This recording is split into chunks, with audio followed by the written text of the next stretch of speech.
Pues precisamente para abordar este asunto hoy nos acompaña en Buenos Días Canarias Gustavo Socorro, abogado y director del Centro de Estudios Justicia y Democracia. Le damos ya los buenos días. Señor Socorro, buenos días. Buenos días. Muy buenos días, muy bien hallado. Buenos días, Canarias. ¿Qué lectura podemos hacer así rápidamente de este aniversario, teniendo en cuenta esos discursos que últimamente parece que relativizan este periodo histórico en nuestro país?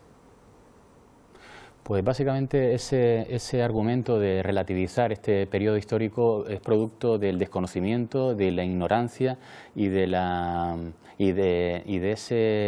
esa falta de haber vivido aquel periodo siniestro, oscuro, de ceniza que vivió España, ¿no? Y hoy en día, felizmente, disfrutamos de una democracia consolidada y hay que no solamente cuidarla, mimarla, sino revalidarla cada día, ¿no? ¿Y cómo vivió Canarias esa época de la dictadura? Pues de una manera muy cruenta, porque si bien es cierto que las Islas Canarias pues fueron tomadas por parte del ejército sublevado tras el golpe de Estado de una manera inmediata, lo que fue la posguerra, lo que fue la represión fue continuada, fue permanente, fue perseguida, y cuando se dice que la guerra finaliza en el año 39, en 1939, no es correcto, porque el dolor, el duelo que se vivió en las Islas Canarias viene casi desde el primer día del alzamiento, ¿no? A pesar de la Ley de Memoria Democrática, sigue existiendo numerosos vestigios. Hablamos anteriormente que hay unos más de 4.000 en todo el país. ¿Esos símbolos cómo afectan a la imaginación, al pensamiento colectivo en relación a lo que supuso, como decimos, este periodo en la historia de España? Evidentemente, aunque hay que ir siempre mirando hacia el futuro, no se puede tampoco hacer apología de un nefasto pasado. De ahí que sea muy buen criterio ir un poco dejando atrás todos esos homenajes a ese mal llamado alzamiento nacional, esa sublevación, ese golpe de Estado ilegal y ilegítimo, y esos homenajes que han quedado permanentemente de manera impuesta en la memoria colectiva de una ciudad, ¿no? Estábamos mirando, estos últimos días han salido encuestas, ¿no?, con eso de que se iba a cumplir este 50 aniversario, y vimos que, por ejemplo, según el CIS, casi el 20% de los jóvenes ven positivo la época de la dictadura. Hablamos de chicos, chicas entre los 18 y 24 años que ni siquiera vivieron en ella. ¿Cómo ves este efecto que tiene en la juventud de nuestro país? Pues me parece grave, pero sobre todo fruto del desconocimiento, de la ignorancia, de no haber asentado realmente de una manera didáctica la gravedad de aquel periodo. Uno de los aspectos que tenemos planteado desde el Centro de Estudios Justicia y Democracia sería asentar esa metodología pedagógica no solamente ya en los jóvenes, en los adolescentes, universitarios, sino también en el profesorado, ¿no? Saber contar, saber que quede presente en cada momento aquel periodo nefasto, y eso tiene que ser de una manera pedagógica, didáctica y a través de testimonios directos de quien lo sufrieron, ¿no? Sin duda, y con el conocimiento de la historia, ¿no?, para evitar que se repita, ¿no? Señor Socorro, le pido por favor que se quede con nosotros porque nos vamos a ir con una compañera.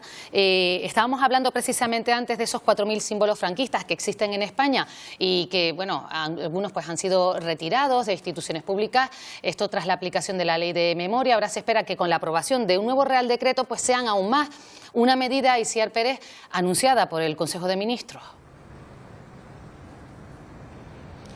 Sí, muy buenos días, Pilar, buenos días, Canarias. Es parte de esa ley de memoria democrática y un primer paso para llevarla a cabo. Así se creará un catálogo donde se recojan todos estos vestigios y símbolos franquistas que están en el país. También recordamos, aquí en Canarias hay datados más de 400 y se espera que este catálogo esté finalizado antes de que acabe el año. Vamos a preguntarle sobre esto a Maísa Navarro. Ella es catedrática de Historia del Arte de la Universidad de La Laguna. ¿Qué tal? Muy buenos días. También eres autora del catálogo de aquí de Canarias. Muy buenos días. Buenos días. Sí, fue realizado por encargo del Gobierno de Canarias para cumplir los objetivos de la Ley de Memoria Histórica de Canarias. Mientras la hacíamos, fue aprobada esta actual ley de 2022, que en octubre de ese año justamente ratificó, entre otras cosas, aspectos de la ley canaria que ya debían realizarse y de la ley de 2007. El catálogo de vestigios es una obligación del Gobierno de Canarias, se ha realizado para identificar monumentos, esculturas y objetos, denominaciones y vestigios como incluso en Canarias todavía quedan los restos del capitán general García Escámez, que fue enterrado en una iglesia municipal, en la iglesia de la barriada de su nombre, y que conforme a esta ley deben retirarse. Le íbamos a preguntar precisamente por esta aprobación del Consejo de Ministros, ¿cómo la ve? Yo creo que es un procedimiento para hacer viable la aplicación de la ley, porque se han producido numerosísimos incumplimientos, aquí en Tenerife lo sabemos, y al crear este procedimiento se unifica la actuación del Estado en nombre de las víctimas, que es el objetivo prioritario de esta ley. De tal modo que no deban darse, como se dan en España, que hay municipios que tienen retirados sus vestigios desde el primer momento de la transición política, y hay otros que, como esta ciudad, se resisten todo el tiempo a ejecutar la ley. Bueno, Maisa, muchas gracias por atendernos. Veremos si finalmente logran eliminarlos a través de este Real Decreto. Gracias. Muchas gracias a ustedes por informar.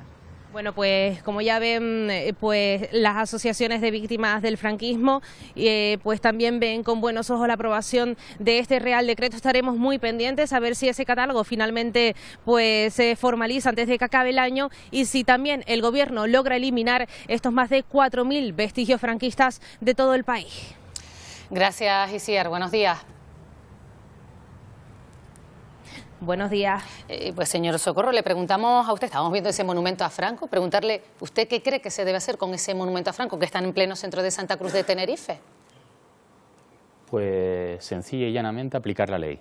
Es decir, lo que no se puede es seguir banalizando de una manera torticera y maniquea la gravedad de lo que supone padecer un régimen totalitario. Entonces, a partir de ahí, desde la educación, desde la formación, desde la conciencia, desde la dignidad, desde la escucha, desde la reparación, pues proteger lo que es el bien más noble que tiene una democracia, que es la dignidad de su pueblo. Usted en el Parlamento Europeo precisamente ha pedido esas medidas de recuperación, esas medidas para proteger a las víctimas, muchas de ellas que han sido silenciadas. ¿En qué consiste exactamente ese paquete de medidas? Sí, las medidas que defendí la semana pasada en el Parlamento Europeo básicamente es que no haya esa diferenciación territorial en la aplicación de la ley. En algunos casos la recuperación es diferente según el código postal en el que un ciudadano español esté situado, y eso hay que ser muy estricto en la aplicación universal, territorial de la aplicación de la ley. Por otro lado, facilitar la accesibilidad a los archivos clasificados, es decir, no solamente ya para los historiadores, los investigadores, sino incluso para los familiares. Seguir poniendo especial hincapié en las políticas de exhumación, y especialmente que las familias puedan tener el derecho a cerrar heridas que no tuvieron momento bajo ese tiempo de ceniza, ¿no? Que es darle un justo duelo a esos familiares que siguen en silencio, viviendo el dolor que padecieron. Y ya para finalizar, ¿qué le diría a todas esas personas que aseguran que ya es tarde, ya es demasiado tarde para hablar del franquismo, justo cuando se cumplen hoy 50 años del fallecimiento de Franco? Pues que no se habla desde la nostalgia, no se habla desde el pasado, sino simplemente hay que tener cada día presente lo que ha sido aquel régimen totalitario para evitar que se vuelva a repetir. No es nada gratuito, no es nada que sobre una sociedad democrática el ser consciente de la gravedad que supone el solo hecho de plantearse algún tipo de bondad sobre aquel periodo. Muy bien, pues muchas gracias, Gustavo Socorro, abogado y director del Centro de Estudios Jurídicos y Democracia. Gracias por habernos atendido y por poner un poco más de luz en este aniversario. Muchas gracias a ustedes por vuestro servicio público y vuestra confianza. Buenos días.